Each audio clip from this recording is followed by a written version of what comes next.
ತಿರುಗುಪ್ಪ ನಗರದ ಗಾಯತ್ರಿ ವಿದ್ಯಾಮಂದಿರ ಶಾಲೆಯಲ್ಲಿ ನಡೆದಂಥ ಅಂತಾರಾಷ್ಟ್ರೀಯ ಮಹಿಳಾ ದಿನಾಚರಣೆ ಕಾರ್ಯಕ್ರಮವನ್ನು ಶಾಲಾ ಆಡಳಿತ ಮಂಡಳಿಯ ಕಾರ್ಯದರ್ಶಿ ನಸ್ರೀನ್ ಸುಲ್ತಾನ್ ಅವರು ಉದ್ಘಾಟನೆ ಮಾಡಿದರು.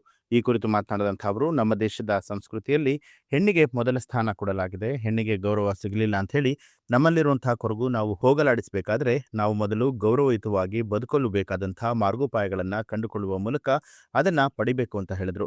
ಇದೇ ವೇಳೆ ಮಹಿಳಾ ಮತ್ತು ಮಕ್ಕಳ ಇಲಾಖೆಯ ಮೇಲ್ವಿಚಾರಕಿ ಮೈನಾವತಿ, ಅಂಗನವಾಡಿ ಕಾರ್ಯಕರ್ತೆ ಇರಮ್ಮ, ಅಂಗನವಾಡಿ ಸಹಾಯಕಿ ಮತ್ತು ಸಮಾಜ ಸೇವೆಗೈತಾ ಇರುವಂತಹ ನಾಗಮ್ಮ ಹಾಗೂ ಆಶಾ ಕಾರ್ಯಕರ್ತೆಯರಾದ ಬಿಂದು ಅವರನ್ನ ಸನ್ಮಾನಿಸಿ ಮಹಿಳಾ ಸಾಧಕಿಯರೆಂದು ಗೌರವಿಸಲಾಯಿತು. ಇದೇ ವೇಳೆ ಹಾಸ್ಯ ಕಲಾವಿದರಾದ ನರಸಿಂಹಮೂರ್ತಿ, ಶಾಲಾ ಆಡಳಿತ ಮಂಡಳಿಯ ಅಧ್ಯಕ್ಷರಾದ ಶಕೀಬ್, ಉಪಾಧ್ಯಕ್ಷರಾದ ಅಬ್ದುಲ್ ಗನಿ ಸೇರಿದಂತೆ ಶಾಲಾ ಶಿಕ್ಷಕ ವೃಂದ, ಸಿಬ್ಬಂದಿಗಳು ಹಾಗೂ ವಿದ್ಯಾರ್ಥಿಗಳು ಕೂಡ ಹಾಜರಾಗಿದ್ದರು.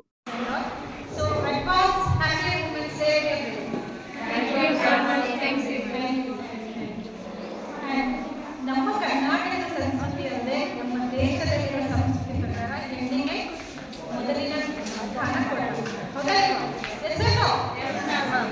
ಸೊ ಮಾತೃದೇವೋಭವ, ಪಿತೃದೇವೋಭವ. ಸೊ ಮಾತೃದೇವೋಭವ ಅಂದರೆ ಫಸ್ಟ್ ಬರ್ತಾ ಇರೋದೇ ಹೆಣ್ಣಿನ ಪ್ಲೇಸ್.